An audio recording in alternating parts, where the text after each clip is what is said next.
Les bombes résonnent toujours en plein cœur de l'Europe. Son lot glaçant de victimes civiles et militaires nous rappelle au quotidien que la guerre ne résoudra jamais rien. Combien de morts pour capturer un nouveau village des mains ennemies? Combien de victimes faudra-t-il pour confirmer une avancée d'une centaine de mètres? Une fois les petits calculs cyniques de quelques oligarques russes tombés à l'eau durant le week-end, il ne nous reste que la guerre et encore la guerre. La paix est urgente, peu importe la région du monde. À ce titre, les débats qui ont démarré au Sénat sur la loi de programmation militaire sont à mille lieues des exigences de la culture de paix, telle que définie par l'Assemblée générale des Nations unies, et qui invite à investir massivement dans l'humain et dans la planète. Les sénateurs débattent depuis mardi des 413 milliards d'euros alloués pour la transformation de nos armées et finalement des nouveaux contrats à passer avec les industriels de l'armement. Dassault et consorts peuvent sabrer le champagne.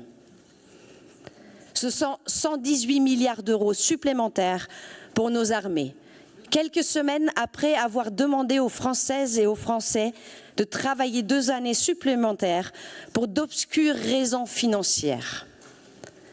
118 milliards d'euros supplémentaires et dans le même temps, le gouvernement nous prépare à une cure d'austérité, listant les dépenses de maladie qui seront de moins en moins remboursées. 118 milliards d'euros supplémentaires que l'État pourrait dépenser dans nos écoles, nos systèmes de santé, nos services publics. À part Dassault et ses amis, personne ne peut se satisfaire de tels choix de dépenses de l'argent public. Plus que jamais aujourd'hui, nous avons besoin de cohésion sociale, de faire société, de recréer du lien entre les Françaises et les Français, désabusés des décisions prises à l'encontre de leurs intérêts et qui ne voient plus de raison pour aller voter. Les nervis séparatistes de l'extrême droite profitent allègrement de ces fissures du lien social pour passer à l'acte, nourris par des discours de haine, banalisés aux horaires de grande écoute et dont les éléments de langage sont repris par des membres éminents du gouvernement. Avec leur courage légendaire, ils s'en prennent à des élus abandonnés par l'État, à des manifestants pacifiques qui se battent pour leurs droits, à des exilés, des homosexuels, des descendants d'immigrés qui ne bénéficient d'aucune protection policière.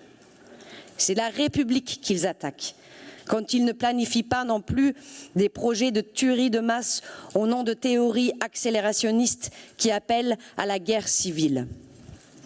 Ils surfent sur une colère profonde qui imprègne toutes les couches de notre société, avec les classes populaires en première ligne et qui met très concrètement, trop concrètement, les élus que nous sommes à portée de baffe, voire de menaces de mort. En Bretagne, nous avons une tradition d'accueil et de solidarité qui pourtant n'empêche pas ces dramatiques passages à l'acte. Callac, le Poher à Carhaix, Saint-Snoux, une liste qui s'allonge dangereusement. Cette réalité nous appelle à continuer notre action auprès de celles et ceux qui sont les plus éloignés des services publics, pour redonner confiance en l'action politique et agir à notre échelle pour panser les plaies de notre lien social. Nous le faisons en déployant un nouveau modèle pour la Bretagne, axé sur la transition écologique et sur la protection sociale.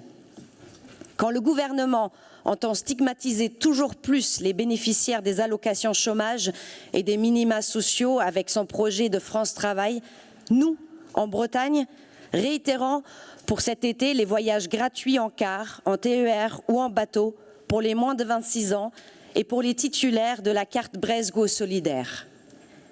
Quand l'État annonce 1700 suppressions de postes dans l'assurance maladie, nous, en Bretagne, augmentons le budget de notre restauration scolaire pour assurer nos engagements en faveur du bien manger. Quand l'éducation nationale ferme des classes, nous construisons un lycée public à Ploërmel.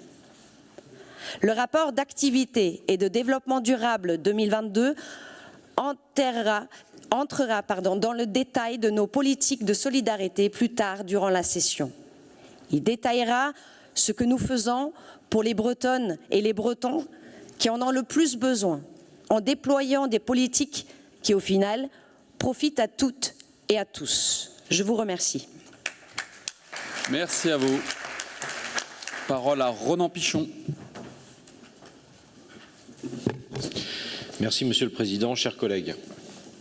Cette année 2023 est marquée par une augmentation des actes de violence et de harcèlement à l'encontre des élus locaux. Et d'autres violences, nous reviendrons dessus ensuite. Nous tenons tout d'abord à leur apporter notre soutien, en particulier aux maires qui se trouvent confrontés